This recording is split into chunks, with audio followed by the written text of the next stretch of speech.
In today's video, I am going to be talking about how you can use long, big steps to be able to get to that rim or to pull for a jump shot so that you can throw off your defender. Being able to attack with long steps is going to allow you to get to the rim faster or to your spot faster as well. So let's get down. Let's check this out really quickly. If you are a basketball player, make sure to go check out my shooting workout that is down in the description below. If you're a coach, make sure to go check out my practice plans that are down there as well. Okay, so this first drill really quickly is just a warm up. I just want them to do a quick crossover, pull for a mid range shot.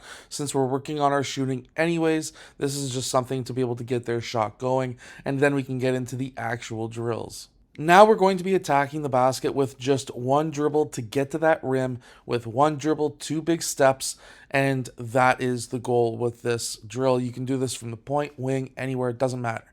The idea is when you are attacking a defense, if you take more than one or two dribbles, you are going to get a gap defender ripping it or grabbing that ball, stealing that ball, tipping it, whatever, and it's going to be stolen. Now this next drill is going to be us attacking the basket with no dribbles after the cross. The idea here is to be able to get to that rim as fast as possible with the fewest amount of dribbles possible, and zero dribbles is the way. Now, we live in Canada, we are in Canada, we go by FIBA rules, which means that we get a gather plus 2 steps. Americans may not be able to do this unless they have extremely long legs. Now, going with the theme of being able to attack with two big steps and after the cross with the first step now being the step where you pull for the shot. Now you are trying to keep your defender guessing because now if he thinks, oh, you're going to attack me, you're going to drive to the rim two big steps, I'm going to try and time your steps so I can block it.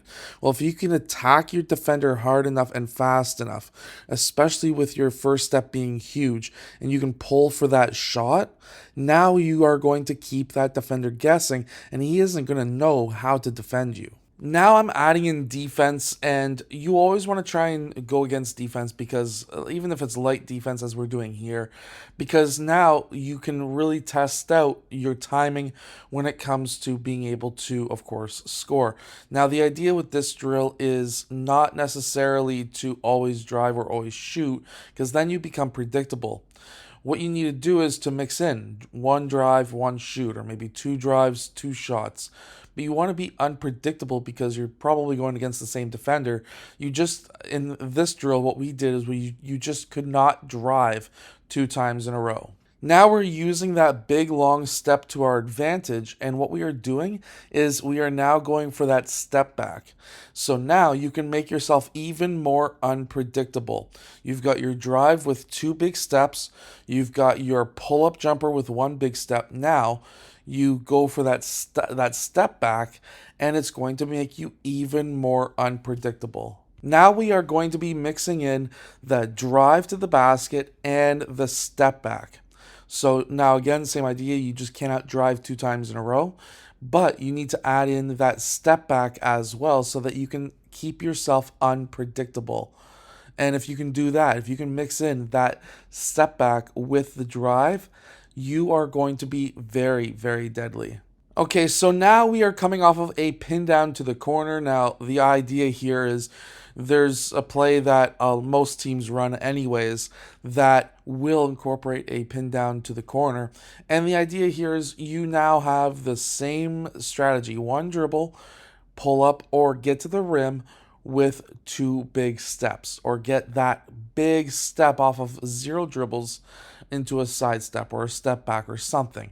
But you have to use the same principles as we just learned, but now for that pin down to the corner and getting to that rim, big steps as possible. Now I'm going to be incorporating a very, very basic offense with the same principles as we just learned. Either one or zero dribbles to get to the basket on that last kick out. And basically what we're doing is we are attacking the basket, drive, kick, and then drive again with defense, kick it again, and then attack the basket with that one dribble, pull up, or basically the same principles as we just had.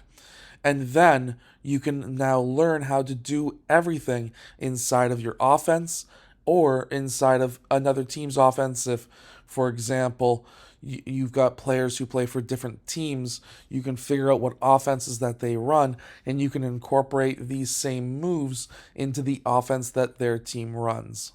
I hope that these basketball moves and this strategy helps you score more points. If it does, hit that like button and subscribe. And if you're a coach, make sure to go check out my practice plans that are down in the description below. Or if you're a player, make sure to go check out my shooting workout that is down in the description below as well.